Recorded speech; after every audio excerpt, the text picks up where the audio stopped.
Hello, everyone. Welcome to week 21 of the It Doesn't Matter podcast. And we've got myself, John, and we've got... Bobby Platino, a.k.a. the Joker. Joker. You don't know what time we're filming today. And we've got... I am the notorious one. I am Dom. Boom. All right. And we've got a special guest here. We've got... How dare you, little jabroni, have the audacity to come on the rock show and not have the decency to introduce yourself? Tell me, what is your name? My name is Eddie Long. You guys let me get away with that? I fed that right to you. It doesn't matter what your name is. I thought you were cutting me off. We're cutting one of us off. He was about to say. Yeah, he was about to say, and I was like... Holy smokes. Holy Well, smokes. ladies and gentlemen, it's episode 21, and we'd like to give a special shout out to our broadcast partner, the Rhode Island Broadcasting Network.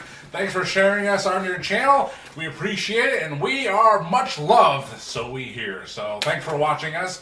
But Dom, what do we got going on this week, sir? Forbidden Door. Yes. This past Sunday. That's right. Did you guys enjoy the show from what you've seen? Yes. Yes? Yeah.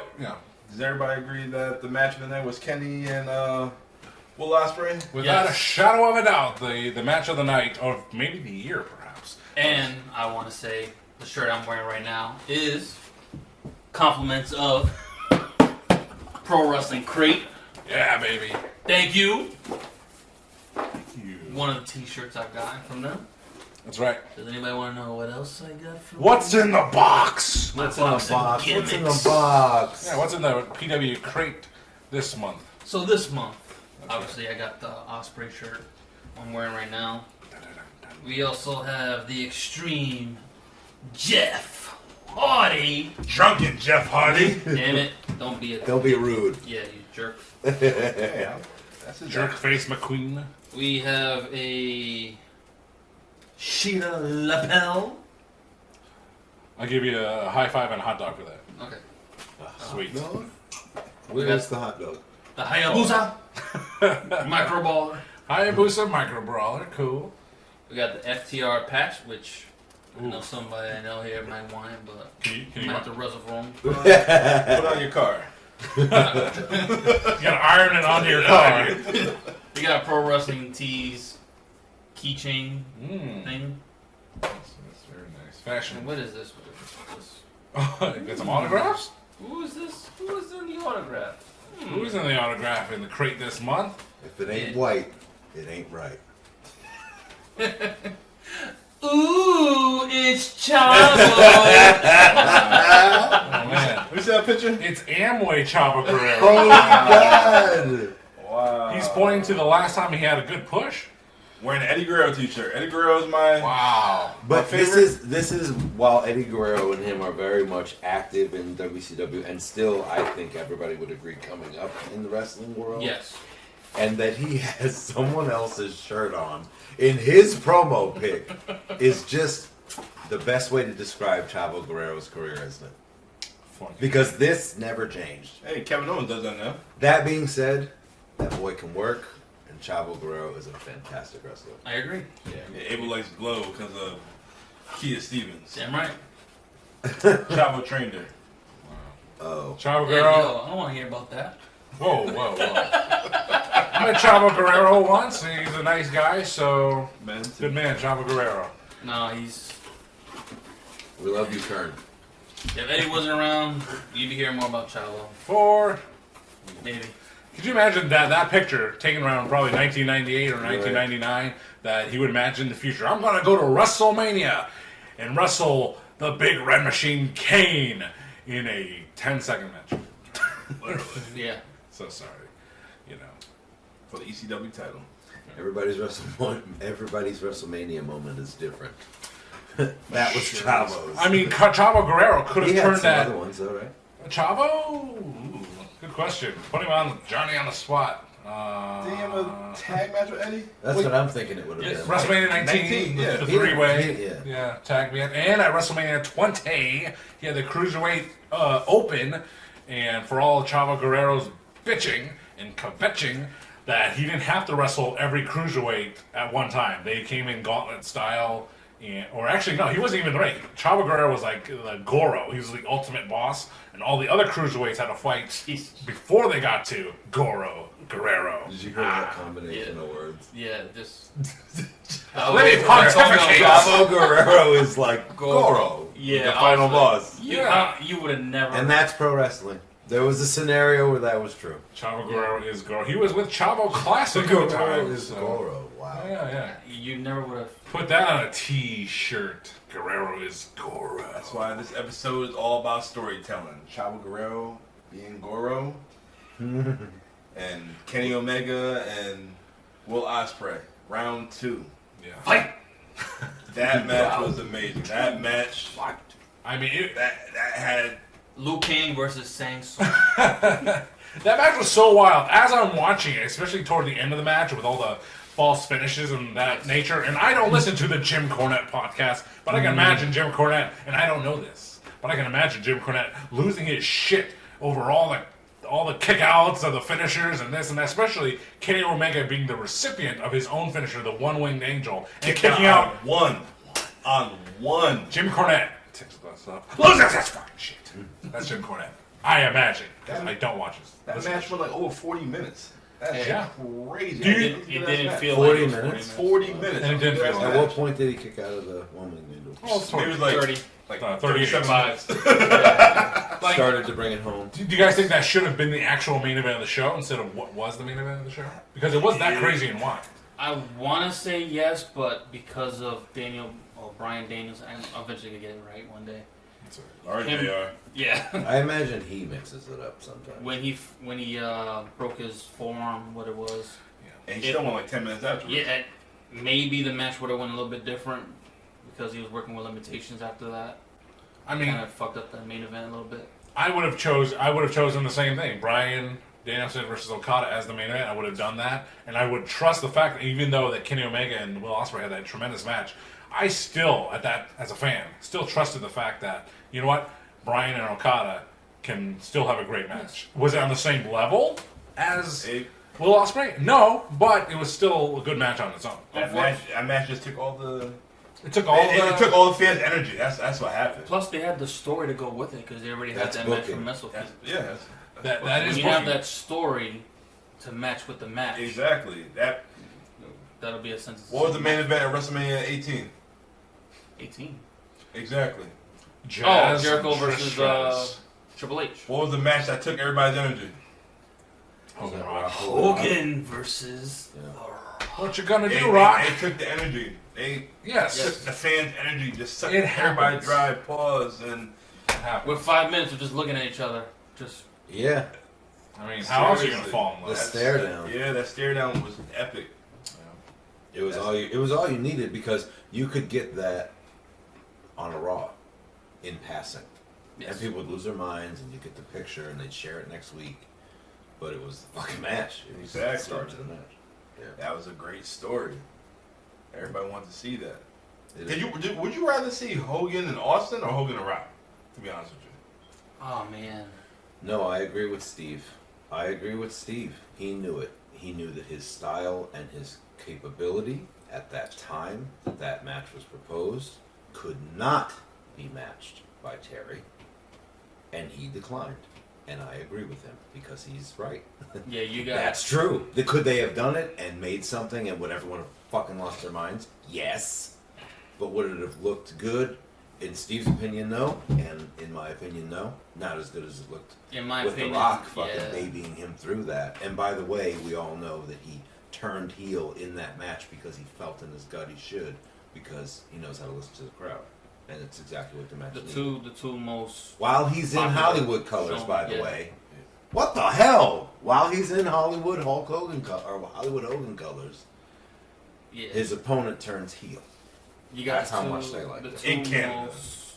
I want to say the two most charismatic or two most biggest showmen at that time Yeah. going against each other instead of a brawler and a showman. They knew what time it was. They knew what to listen for and where to go. So That's the stare down. They were Yeah. the two best sports entertainers. yes, I don't know if Austin would have really took the time to be like, all right, let me just soak that in. I'm just gonna go in and brawl. No, The Rock starts every match with soaking in the electricity. Yes. So of course he could give you that. It's objectively a fantastic, like, great moment in wrestling. Could have been a great match. Could have. No, I agree with Stone Cold's assessment of the situation in that, like, what would have happened to Stone Cold is what happened to The Rock. And Austin would not have swapped roles as seamlessly as The Rock did. Right.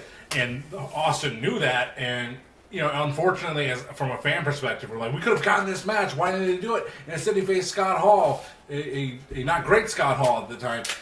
Sort of, you know. But so, in retrospect, Austin was right in that he chose not to do the match, even though it was probably his first, like, pick, you know. They're like, Austin, we want you to work with Hogan. Nah. So I think Austin made a good choice in the end. But from a fan's perspective, it was a very big disappointment. There's not a lot of guys that would say no to Hogan, knowing that's where the money's at. You know, back in the day, they would never say that. Oh, I was going to bring that up in the last one, because it kind of came up, but in the last one.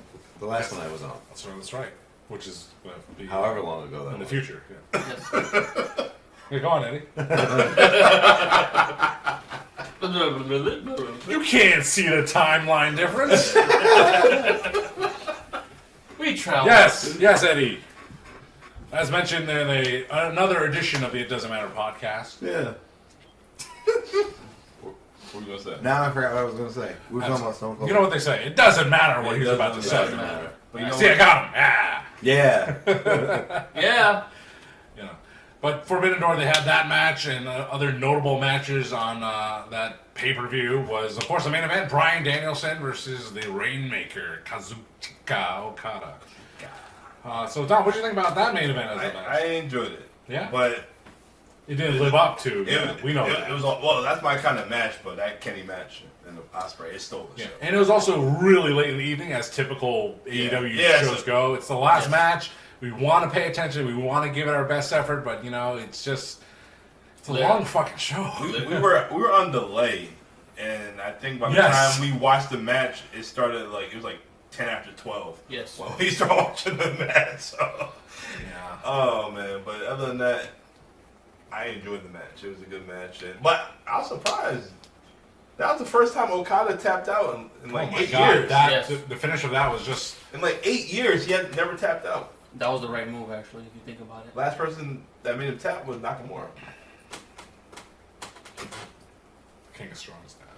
King of Strong stuff. But no, of course, one of the biggest news stories of that match and that segment of the show was Bryan Danielson coming out to his original Ring of Honor theme, the final countdown by Europe. And, I mean, we know this now, because they did the media scrum, that Bryan Danielson didn't even know that song was going to be played. Really? But, I mean, speaking for myself, like, I've been a long-time Bryan Danielson fan, a big fan of him in his era in Ring of Honor as the world champion in 2006. I mean, not only was I at live shows during that time, I watched all the DVDs and all the shows during that period, and he was the best in the world at that time. And that was his song at the time. And of course, he's been through everything. He's been through, various changes in Ring of Honor, where he changed his music. He's been in WWE with that killer Flight of the Valkyries knockoff. Yeah. He's been in AEW with that. That's a cool song too. But him coming out to that was just a great throwback to the original. A great gift to the fans of longtime Bryan Danielson like myself. So if no one else got a kick out of it, I'm sorry. I enjoyed the hell out of it. Am I correct in pointing out that is easy for them to do because Tony owns Ring of Honor? Well, it's not a Ring of Honor song. They still have to license it. So the story goes, whether it's true or not, is that they had to spend because they don't. That's why he spends bread for songs. He does, but apparently Europe knows that the Final Countdown is a hot item. Europe, the band, and they charge quite a hefty sum for its use.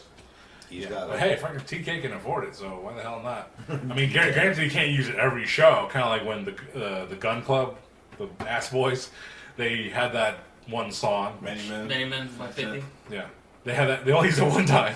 And they're back to their weird cowboy theme music. Is there any instances where that can happen where because he has ownership over the rights to things from Ring of Honor that wrestlers that happen to be in AEW now can pull an old theme song that is original and belongs to Ring of Honor and therefore Tony Khan? Well, Ring of Honor was like ECW, the original ECW, where they used licensed songs without a license. Yeah, yeah. So, for example, even Dom over here watching, subscribing to Honor Club, he was watching, the entrances of some of the matches, and he's like, "There's something wrong with my TV. There's no sound." Yeah. That's because they had to mute all the Poison or real music bands because they don't have the rights to it. So once Ring of Honor back around 2008, they started getting on HDNet. They started getting pay-per-view presence. They started being bought out by Sinclair, that kind of thing. Then they started transitioning from real music to in-house music. Yeah. So they could do it. Yeah, that's how they got out. WrestleMania 27, Undertaker, the whole time, Johnny Cash, Ain't No Grave. Ain't no grave. Hold My Body Down. Hold Yeah. my body. Yeah, that's what he came out to. Yeah. WrestleMania 27. You go on Peacock, his regular music. And also, That's crazy. Triple H came out to Metallica. a Metallica song, and if you watch it, Which Please tell me which one. It was a Metallica and not It wasn't Lemmy. It was a Metallica song. wasn't. For Whom the Bell Tolls. Yeah. Yes. So Why did imagine Undertaker this. come out to that? Imagine this. You're watching WrestleMania 27, that match now, and you watch it and you hear time to play the game or whatever it is. Yeah. You're like, oh, you don't know anything. You're just like, okay, that's fine. That's Yeah, normal. you don't realize it. You weren't there at the time when he came out to For Whom the Bell Tolls. We were there. Yeah. So, I mean, what's, utilizing real actual music versus using produced music? Do you think that has any effect on the wrestler's star power or their presentation in the ring? Okay, so I was thinking while we're talking about this, we were just talking about Dark Side of the Ring. Yeah. Grab them cakes. Grab them Grab kids! them cakes. What a terrible song! Jesus. No, I'm talking Great about for the 80s. I'm talking about a really good song. Another one bites the dust. Another one bites the dust. JYD came out to that, and I completely forgot that. And absolutely, if you come out to a popular song in the time, that's an easy way to endear yourself to the fans. Yes. And he didn't need that at all. He didn't need that at all, but it was part of it. If you didn't know him, that was part of it. That's a mainstream crossover. That's before Cyndi Lauper was in WrestleMania, honey. He was just doing it himself. Just playing popular music while he was out to connect the things, and the fans were like, yeah, I like that. I like all of these things. Yep, absolutely. All this. It's an easy way to get over in a way. Yeah, no, it's a cheap pop, whatever you want to call it. It's all that. It's all that. But yeah, that's part of it. If you don't know JYD, that would help. Yeah, so You this start past week on Dark Side of the Ring, they had an episode about JYD, the Junkyard Dog. And he grew up in Mid-South Wrestling with Bill Watts, right? Yep. Yeah, Cowboy Bill Watts. And basically his character, he was a over African-American male, and it's basically all about the underdog of the, racism storylines and whatnot, and he overachieved all that. And he was up there. He grew. He was up there. He was teaming with charisma. He had charisma. This dude when he can was talk. asleep. This dude, that man. I don't want to say he was the Rock. That man, he was good on the mic. Pause. Well, Jake the Snake. Jake as well. We're saying Jake the Snake Yeah. can captivate an audience, and he doesn't have to shout and be over the top. He's just captivating. And that looks like a lot of different things. Jake the Snake was like sinister, which is inherently appealing to people because you want Yeah. to see what he's up to. Right? You're listening to see what he's up to The problem because of his nature. Yeah, the reason why Jake did have to do that though, because I think he did a tour in New Japan or somewhere or All Japan, and someone crushed his larynx. Yep. So after that, he could not yell. So he went Oh. from to listen here. Yeah, well, that Or worked. my favorite promo of all time that he does. He's now that I have your attention, Yeah. you're just like, what did he just say? Doesn't say anything, and now you're like, now that I have your That makes attention. me think of Jordan like pretending to shoot a ball. Yes. And then when the guy turns around, he's like, like, what is that move? Yes. What is that weird promo move you I know. pulled on me that For worked? audio listeners, we didn't have no technical difficulties. I just pulled a Jake on you.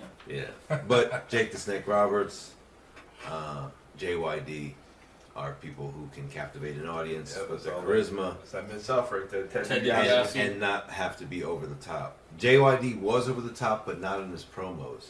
No, he wasn't. I don't really think he was anything crazy over the top. For the time, everybody was shouting at the top of their lungs with the fucking microphone. Everybody. Yeah. He was pretty low key by comparison. Yes. Did you hear about the story about how the Freebirds, Michael P.S. Hayes, blinded him with the hair grease? Yes. And he was Yes. legit blind, Yes. storyline. And next you know, he's in the crowd with, I guess, with his daughter or something like that. And next you know, Hayes is talking shit, and the fan was right behind him, about to pull a gun out Michael Hayes. And then JYD was like, I don't know if I should like stop this dude from shooting Michael Hayes or like, Because if I did, I'd blow kayfabe, Yeah. and people would realize I can see. I have heard that story. You know where I heard it? On the Jim Cornette podcast. wow. I'm hearing that a lot tonight. I like it.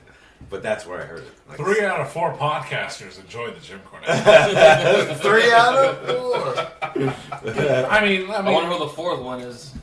breaking kayfabe is a special thing. Like even talking about the notorious year of 1996. I remember a segment on Nitro. The Horsemen. They're gonna have a match with the Renegade and Joe Gomez, whatever his nickname was. I forgot the name of the Joe Gomez. Like Pepper Gomez. Yeah, like the Renegade. No, there's the Renegade and then the Desperado Joe Gomez. Desperado.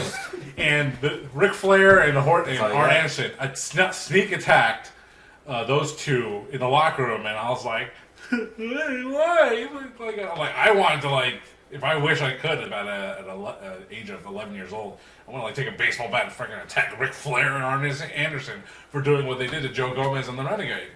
You know, that's how much you believed in these characters and believed that it was real. Just like that guy, I mean, to a worse extent, almost putting a gun to, was Jake the Snake Roberts? No. He got to shoot Michael Hayes. Michael Hayes, yeah. Michael So, P.S. Hayes. I mean, it's still real to me, damn it, Yep. you know? And they can get that real. And there's an argument like, oh, you know, nowadays in wrestling, they don't get that extreme. It's like, do you want that to happen? No. Have you seen the news lately? Bad shit can happen. Let's not do that. Let's not get them pissed off. As much as I love MJF, there's times I'm like, dude, you're taking it way too far, bro. Like, I get it, but you're you're bringing back that old school heat a little bit, and you don't want to do that. Yeah, he's different. He's a different breed for.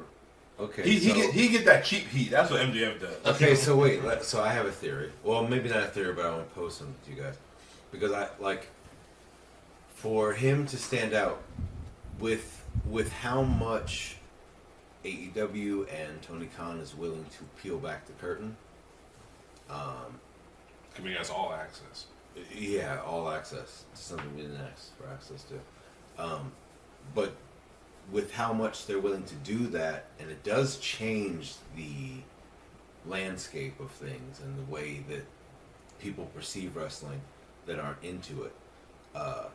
That is the environment MJF operates in, and that is the environment that he's trying to stand out in. So what does that look like?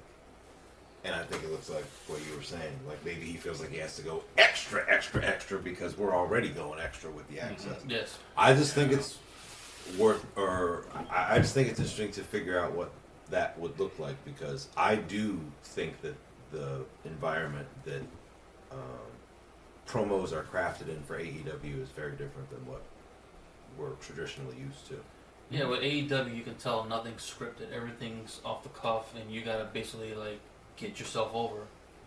Well, AEW, I don't think they use like the canned words like WWE Universe, which I noticed Kathy Kelly using on Raw this past week. You know, like forced verbiage and some of the bad promo. I mean, like of course you have Seth Rollins and Sami Zayn, Kevin Owens, Roman, Paul Heyman. They are seasoned speakers. Yeah. Well, let's give it to someone who's less than. Give it to anyone from NXT. Really, they only know what they're trained to do. I love Natty, but he Natty. Natty Nightheart. I feel like they still just. I'm so sad. I'm like, oh, God. Or how about Dana Brooke? Dana Brooke in NXT, she's just reading from a script. Yeah, she you could tell she's literally I am Dana Brooke, and this is how I going to speak. Yeah, they all sound like Tony Khan. That's why I be dating this cancer This week on Rampage. It's going to be. See, that's not even my bit. That's Ray's bit. That's Ray's right? bit. Yeah, You're watching. we're stealing from you. Yeah, you ain't here. So tough shit. Sorry. bald-headed dude with a beard. The world needs more of it. Deleted. Delete. But yeah, so that was Forbidden Door. There's a bunch of other things going on there. One thing was, I think it was a tag match with Sting, involving Sting and. Did he jump off of something? Not that night. Sting did not look great that night. Okay. Dynamite he did. On Dynamite. So it was Sting, Darby Allin, and Naito versus Jericho, Suzuki, and Sammy Guevara. Right, that's right. So Naito was in the match as the first time in AEW, and he didn't take off his T-shirt, which some see as a sign that he wasn't trying that hard. And you know what? That match came late in the show, and it was very clunky. It was not that good. It was a buffer match. It was right after Kenny and Will Ospreay. Yeah, it was sad to see. It was just not a very good match, and according to some, it was totally unnecessary. And you can't argue that based on what we saw at Forbidden Door. I agree. We also had Sonata versus Jungle Boy. Sonata looked like money. This dude, he got rid of the blonde hair and the fucked up goatee he had, and got a suit, the robe with the hand on it. That shit was pretty dope. That was different. Sonata is money, and he looks like money. I'm glad for it, but he walks like he has bow legs already, and that's bad for New Japan as a whole. But the significant thing after that match for the IWGP title was that Jungle Boy turning heel by clothesline hook after the match. So Hollywood Jackpacker. Hollywood Jack laid out like he took the Rainmaker. Basically. But he took it on the stage, and he was out for a significant period of time. Had Taz pissed off. Oh man, Taz was so upset he left the show after that point. Was replaced by the incomparable Tony Schiavone. Listen, brother, what you do, trust me, prepare for a rude awakening. So what else was you had a Forbidden Door there? For Forbidden Door, It was also, you can't forget about MJF and Tanahashi to kick off the show. That's right, opening the show for the AEW Championship. MJF defending the title against Tanahashi, and Tanahashi, the ace of New Japan, and he was, as many people called, the John Cena of New Japan for many years. But Homeboy getting a little old. Yeah. And he had a poor showing on Collision the night before. He's getting really long in the tooth. I mean, he still has that star power, but, not Tanahashi's best work. But, MJF, he still looked good in the match. And, of course, he took away the win after some chicanery. So. I like what he said. He said, yeah, let me put me on first so I can get the fuck out of here when I'm done. Put me on first, catch me outside. We also had Koshima versus CM Punk. Oh, man. So CM Punk's first singles match outside of Chicago. After a year, facing off against New Japan legend Kojima. And Kojima, that's all right. Kojima, I mean, he's one of my, I admire the guy a lot. I mean, I didn't see him in his prime, but seeing him in the G1 tournament, seeing him on random shows, he's very charismatic. Comparing him to like a hardcore Holly doesn't sound like a compliment, but for longevity, for loyalty to a company, for solid work, maybe not getting the push he deserves. So yeah, Kojima is like a hardcore Holly. And was he in that locker room? What's that? Was he in that locker room when that incident happened that led to CM Punk leaving for a little while? Why is he wrestling this person? If Kojima was there, it would not have happened. This is for the Owen Hart tournament. Yeah, it's for one of the quarterfinals for the Owen Hart tournament, and I mean, it was a no doubt who's going to win that match, CM Punk, Yeah. and he did. He nailed a bowling shoe types go to sleep, and he nailed Kojima. And he's popping his pecs. And then a peck off, which is on our the It Doesn't Matter OnlyFans account. So that was that match, and it was okay. It was fine. Nothing terribly of note for that match. Overall, I give Forbidden Door a B. Yeah. It was okay. It was better than the 7.5. last one we watched. It was better than Revolution. No, it wasn't Revolution. What was it? Double or Nothing. Double or Nothing. Yes. Yes. I mean, all AEW shows have. I mean, they've never truly disappointed because they've such a bar.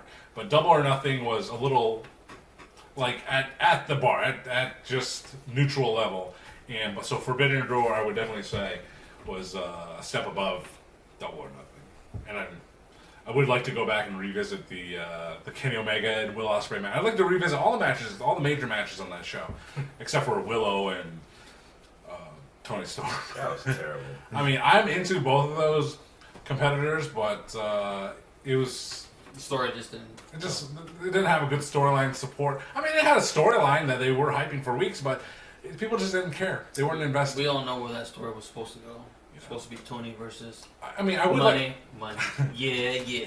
I would like to give a special shout out. Not that much. Or ACL. Oh, that's right. I did hear that. Give a special shout out to Tony Storm, who, after having been in AEW for maybe a year less than or over a year now, she has finally become and shown the confidence in being a ring general herself, which is one of the highest compliments you can get in wrestling. That she is now a ring general. She now has the confidence. She is now the man as the AEW champion. But she's not the ring. No, she's not. Looks way better. There's only one. But her in-ring work, she's got it all. She has figured it out, and it's something she wasn't able to figure out on her main roster run against Charlotte. I mean, that's what I was gonna say. I didn't see her time in NXT. Maybe she had that same. I was gonna say didn't. something, but I'd probably get canceled. I didn't. But we have a... I cancel it every day. I was gonna say put me in that gas chamber.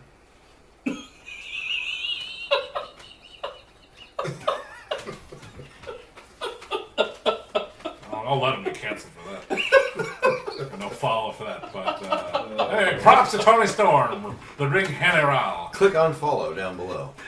Or click on subscribe down below. We're live right now, we got one viewer. You got some hate. Yeah, we'll edit that one. Star White. But now I want to talk about Please. a little more storytelling in professional wrestling. All right. Eddie, man, what do you think about the Bloodline story? Well, like everyone else, I really want to know how it's going to end. But that goes without saying. I'm grateful for it. I'm grateful for it because a lot of different things.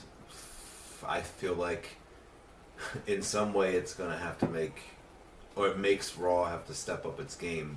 That's what I like to think. I don't really think that's how it played out, but You know it's bad when Raw is showing recaps of what happened with the Bloodline. Like, yeah, that is The SmackDown Rebound. Actually, it's the SmackDown Rewind. that's The crazy. Raw Rebound. Man, that's just crazy. But of course, Paul Heyman is all up and through it, you know, and he's weighing in on it. But we just earlier were talking about, I forget in what context, but we were talking about some of the younger wrestlers. I forget what we were talking about, but Yeah. this is an example of that, where if you let these kids go at it, because in the grand scheme of things, the Usos, you know, there's still much more for them to do. I feel. Long as active tag team has been like 9 years, something like that. Seen the other day. Yeah, but I mean, They were like, 13 years.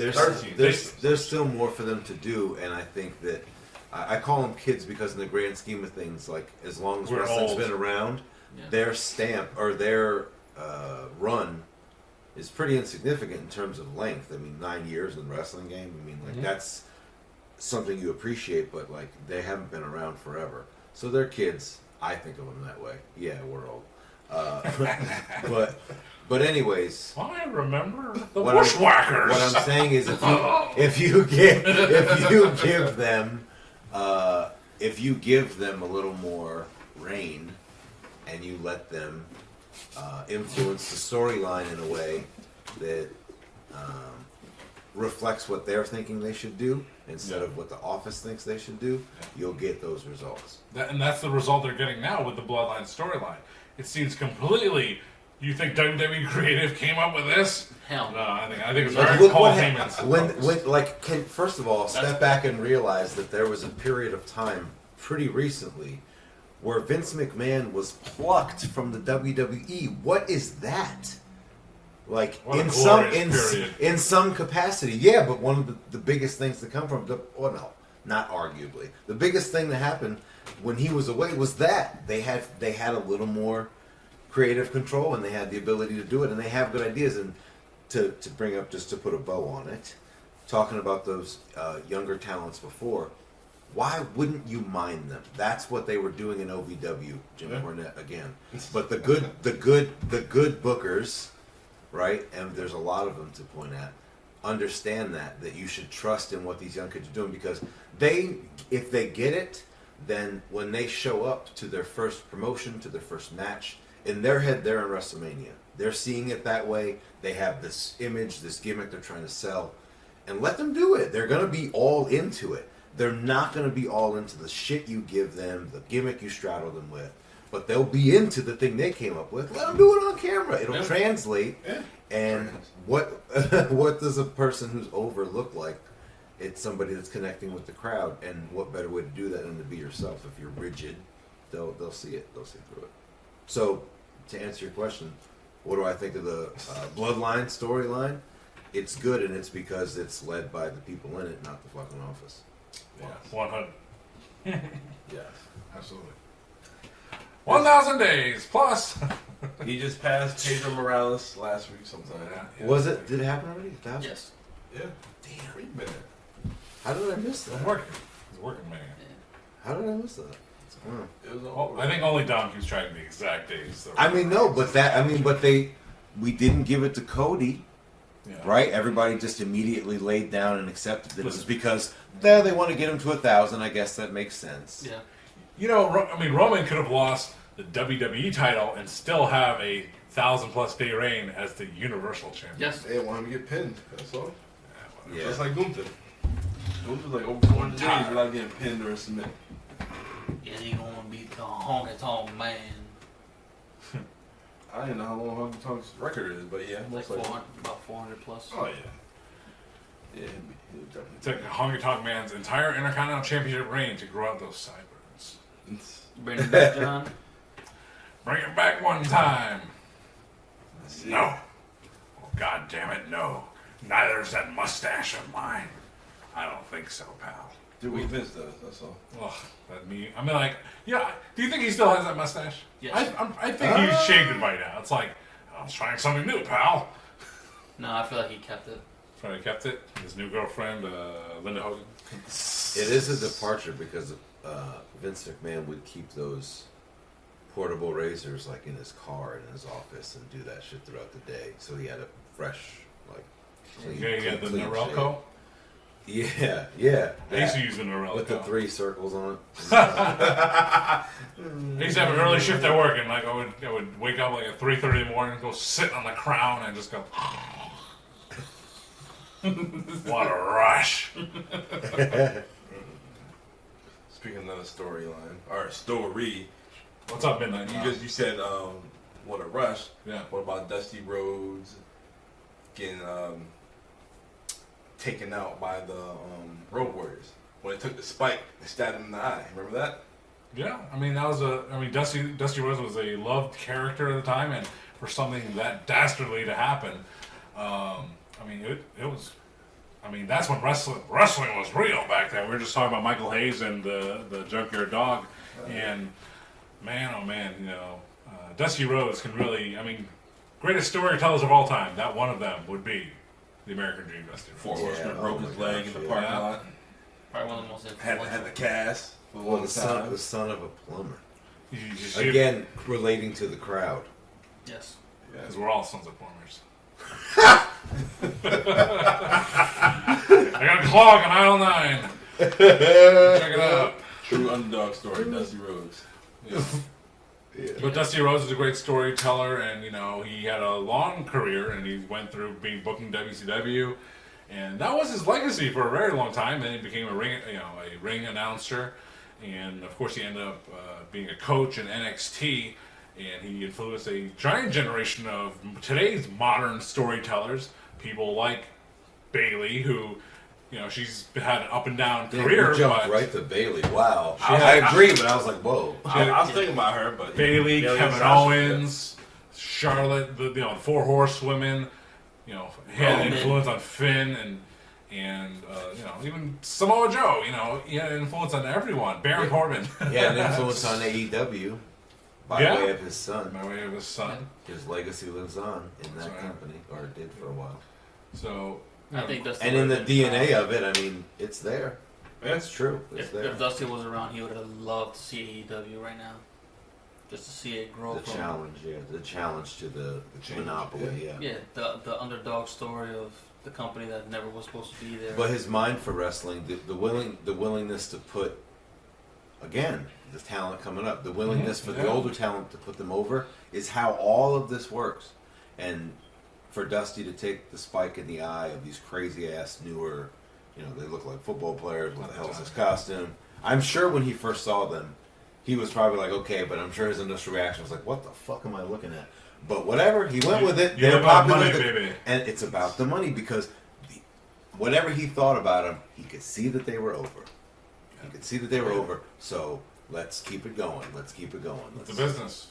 It's a business. And it doesn't matter who you are, what you do, what you say, what you look like. If you can draw money, you're going to be on top. That's it. Well, I said my favorite color is green. Look at that. It was short-lived, but the Daniel Bryan story. Yeah. How he struggled to make it to WrestleMania, even though CM Punk. CM Punk helped. Yeah, it helped him out, but he 2014 he overcame. Yep. He didn't get in the Royal Rumble match. They was pissed off at Rey Mysterio. Yeah. That's an example of a storyline that they didn't intend. It just came together. Things happen. Things like Daniel Bryan getting super over with the fans, especially during the Championship Ascension ceremony.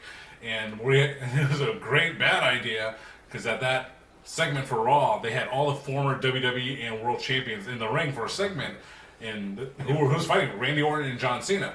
And everyone was chanting the shit out for Daniel Bryan because he continuously got screwed from 2012, 2013, well, up to 2014. Yep. And you want to talk about great storylines? Like, yeah, it led to a great 2 matches at WrestleMania. The opening match with Triple H at WrestleMania 30, and of course the main event where you still didn't know if Bryan was going to make it to the main event to make it a triple threat between Batista and Randy Orton. So that was a great storyline. But unfortunately for me, you're picking your favorite WrestleMania moments of all time, which we've discussed on this podcast. Yep. For me, unfortunately, because I love Bryan, as mentioned earlier, it was eclipsed by Kofi Mania. Yes. Yep. Another one that wasn't supposed to happen. Another one that wasn't supposed to happen, and it's like, so my friends asked me, it's like, dude, you're a big Danielson fan. How do you feel about him having his Yeselmania at WrestleMania 30? Yeselmania. Yeah, and I'm like, dude, I'm ecstatic, but Kofi Mania, oh man, holy smokes. Yeah, I got the T-shirt. Yeah. Not Rise Above Hate. Believe. I'm not sure what it says. Do you believe in life after life? But that was another good storyline and good song. Another good storyline. We had CM Punk and John Cena at the 2011 Money in the Bank. Blood everywhere. Yeah, it was 11. 11, yeah. That's when Punk won the title and he left. You could have timed it better. Could have timed it better. Next you know, I was doing Maria Kanellis. What were you doing? I'm not Mike Bennett. Or Kanellis. Cock. He's the greatest. That could have been something, it really could have. terrible. The Mike Kanellis action figures in the bargain bin at Ollie's. Oh, jeez. Yikes. You might just go over there just to have it. Might as well recycle that plastic. It's the greatest. I think I got this shit on my phone. That's crazy. But now that CM Punk thing, which led to, I think, was it the following night they had another tournament? Mm-hmm. Yeah. Oh man! And the main event was what? Rey Mysterio and John Cena. Bullshit. Yeah. And then Rey Cena Mysterio came wins back. the belt, and Yeah. then at the last minute they're like, oh well, they put John Cena against Rey at the end. Yeah, It's John like Cena, they just basically screwed Rey. You know what that reminds me of? That was this happened on back in 2005, where the WWE champion on SmackDown, John Cena, got drafted to Monday Night Raw, and so Batista was already on Raw. So Teddy Long, playa, had like a tournament or a gauntlet match with a bunch of guys, and he had a brand new world championship in a brown bag, and it's like the winner of this tournament gets this championship, this brand new championship. Of course, after the match was over, I think it was won by JBL. JBL's like, yes, I'm the new SmackDown champion. And then Teddy Long, hold on, players. The brand new draft pick to SmackDown, Batista, the world champion. So then it's like JBL no longer could win that belt. He was just the number one contender for Batista's world heavyweight title. Playa.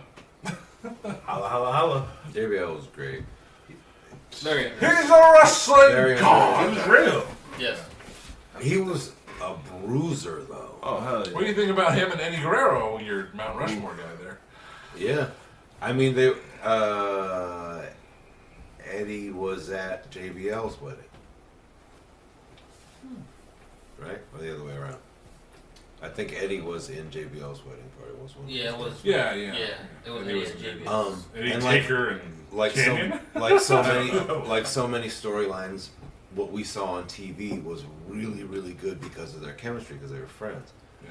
Rock and Austin famously were friends outside of the ring, and they were rivals inside the ring, and that's why that shit was awesome. Because what kind of match could you guys put on? Who? If you guys could sit down and think about how a match would go, you know what I mean? Like if you really had to do that. Me and Dom? Any combination of you, because you guys know each other, so you know what I mean? You know each other's strengths. Right away, you suggest something that he'd be strong at, because you know it would make you look weak for a second, and you come from behind. You know these things, so that's how you lay out a good match. For I would somebody definitely to be know. the baby face. Even though you're like, you've always said, I'd rather be the heel. I'm like, I like the challenge. Not out here laughing like Mark Hamill. No, not for that. If Abel and I had a match, it would probably be like a squash match. But hear me out. Wow! Hear me out. And you'd be the heel? I would be the heel. Hear me I out. know! Did you hear what you just said? I know what I said. If I had a match with him, It- it would probably be a squash match. he would be. Wow! It doesn't matter. Podcast dirt sheet. Wow! No, it's fine. I know where this is going. He though. would be that sympathetic Yeah. baby face. He would be that 1, 2, 3 kid. You He book would that? get his moment. Oh, I get Yeah, that was I it. know It would be a exactly- squash. He might remember when Razor and 1, 2, 3 or Lightning Kid. In What the his name diaper match? was? Not that one. But yeah, he would probably get squashed out. It and would he could get that it one. would, that no, one it, lucky it thing. would be Sheamus versus Bryan Danielson. You'd catch me off guard, like when I'm not paying attention. Boom, everybody like, what the fuck? So I be kissing the ladies. Yeah, who If you I- kissing? Nothing wrong with that.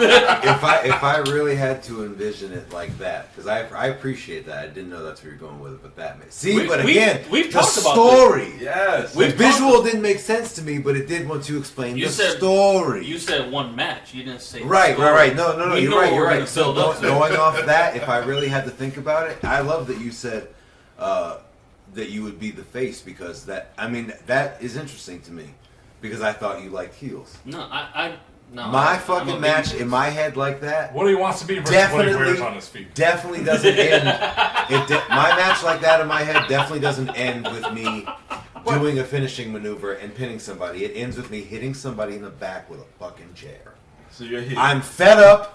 This match is over. This is bullshit. I'm hitting him in the chair, and I'm taking in all the heat, and everybody's pissed at me, and my outfit's better than yours, and I'm gonna say all the fucking cool shit in the promo. Did we just see that not so long ago? That's how it would go. The way Mr. Hughes. Yeah, we did say that. Dude, I would be losing matches or winning matches and immediately going to put my sunglasses on. Back on. We're back in promo mode. Yeah, as soon as the match is over. The reason why I go babyface, I'm going off of my own personality. Just people being around me that don't know me. I see within 5 minutes, all of a sudden. Do you ever get gentle giant? Of course Yes. you do. A That's lot. it. So you can't fight it. This is why. You know what I think? Actually, I wish I brought this up when you were talking about Roman Reigns earlier. I think that there was a time when not Rhea Ripley, who we all love and adore. Mommy. When fuck, why is it Bailey. No, Ronda Rousey. Rousey, yeah. When I punch, you should know I mean Ronda Rousey. Rock'em Sock'em. Yeah. There was a time, there was a window. You know! There was a window. Amanda Nunes knows very well. Listen, Yeah. long-term storytelling. There was a window where, maybe it can still happen actually, where Ronda Rousey could have been a female Roman Reigns. Yes. Yeah. And I don't just mean because she's tough and it's believable that she'd beat all those divas' asses. I know you don't like that term, but you know what I mean. I don't like it either, but I'm using it to make a point. She would beat all their asses and it's believable. But in addition to that, she has, this is the ultimate heel move, right? Is outside of the ring where you surround yourself with people to protect you because you're a bitch, right? You're a hateable heel. So she brings in, you ready?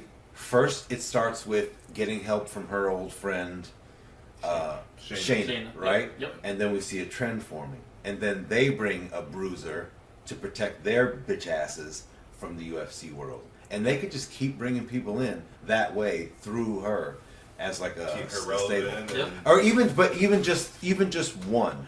But first get Shayna, and now you have the three of them, and now we have a thing. Yeah. But that you could keep that belt on her for forever, and it'd be believable. But to pad it like they did with the Bloodline storyline was doable, and I thought that would have been cool. I thought about that too at a point where she's so believable and she knows what she's doing. Yeah, don't fight it. The fans hate you. Be a heel. Yeah. What the fuck? What? Yeah, that came Am I up missing before. something?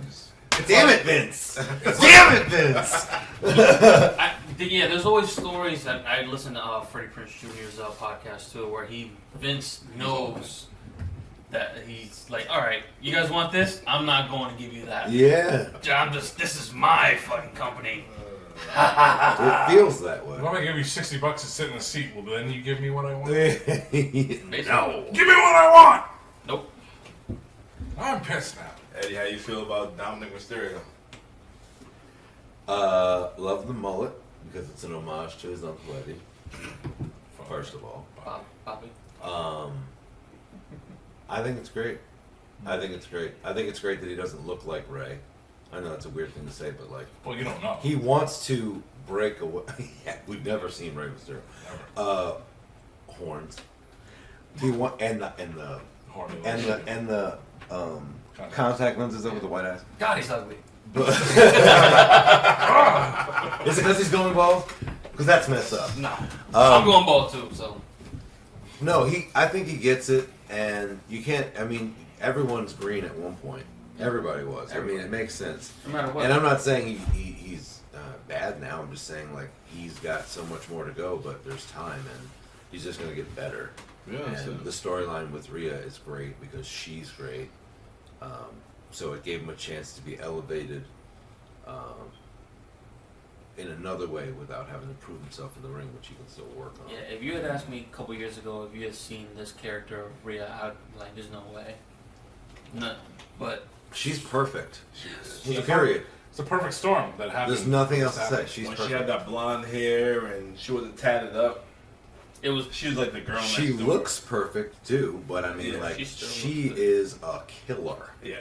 A killer. Killer Queen. A killer queen. she's a hell of a. I see what you call her, mommy. Dynamite with a laser beam. Bloody Rhea Ripley. It's like a stick. What? Maybe. Can you translate this? It's like a stick. It's alright. a skit. So, It's alright. I Yeah. want to look back at that and watch me get Oh, lost. that's one of our What? top Wait, what? episodes. how Rhea Ripley is being presented? Stick. Sizzling. Oh. She's hot. Buttery. Golden. Well, she's the sizzle and the steak. How about that? There you go. When they say all sizzle and no steak, no, Yeah, she's a steak. Rhea Ripley's a fajita. At Chili's. Baby back Back ribs. ribs. That's right, sauce. Rhea Ripley's a fajita. You've heard it here first on the It Doesn't Matter podcast. Rhea Ripley is a fajita. Alright, but the last story I would like to mention is probably one of the greatest stories of all time. Stone Cold and Vince. Oh, Yes. wow. One of the greatest stories of all time. Imagine having a relationship with your boss that played out still to this day. You hit the man with a bedpan, you pour cement in his car, his Corvette, you hose him down with beer, Yeah. you stun him, yeah, you you've convulse him, done- like, yeah. you did everything to the person. And then this dude, he handcuffed you, and you're supposed to beat him with one arm tied behind your back. And not even the regular arm. The Yeah. Stunner arm. Yeah. He stunned you a million times. He kind of stunned your wife once. He stunned the whole family. Austin man. stunned the whole family. That's right. Trump too. That was Yep. bad. Trump's part of the family. Yeah, oh yeah, they're all. And the American fabric.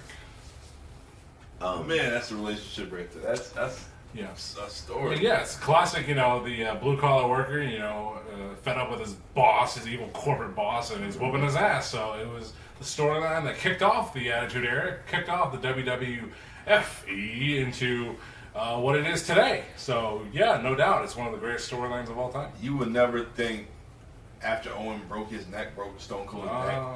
that this man was still injured. He was there every week. Yeah. He was hot. He was like fire. So there is another storyline that involves a bald hero, a bald everyman Hogan.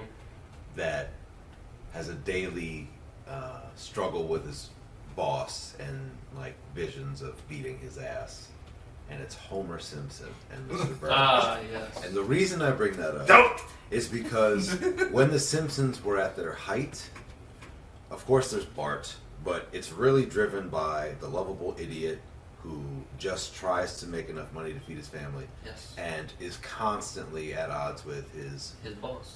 evil corporate boss, right? And so that was like a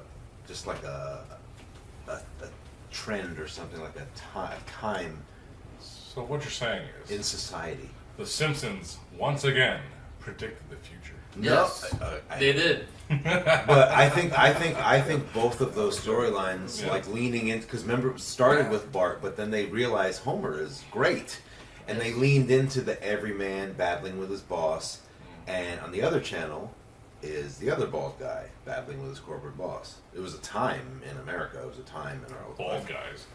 Bald guys. Yeah. Blue collar worker saying "Go fuck yourself" to the boss. Yeah, Being that's- able to kick his that's ass the- and give him what he feels. That was a long way to get to that point. You Yeah. know who else was the blue collar worker? Krusty the Krab, who was played by Matt Osborne, who was Doink the Clown. Same thing. It doesn't matter. Krusty the Krab. Guys, that is it.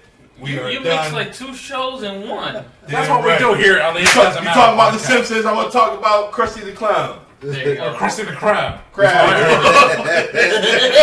was like, Exactly. we going SpongeBob here? Because, But Don's right. That is week 21 of the It Doesn't Matter podcast. All right, we'd like to give a special shout out to the Rhode Island Broadcasting Network. Thanks for sharing our content. Thanks for letting us be a part of your network. And thanks for everyone out there watching us, listening to us. And we'll see you next time right here on the It Doesn't Matter podcast.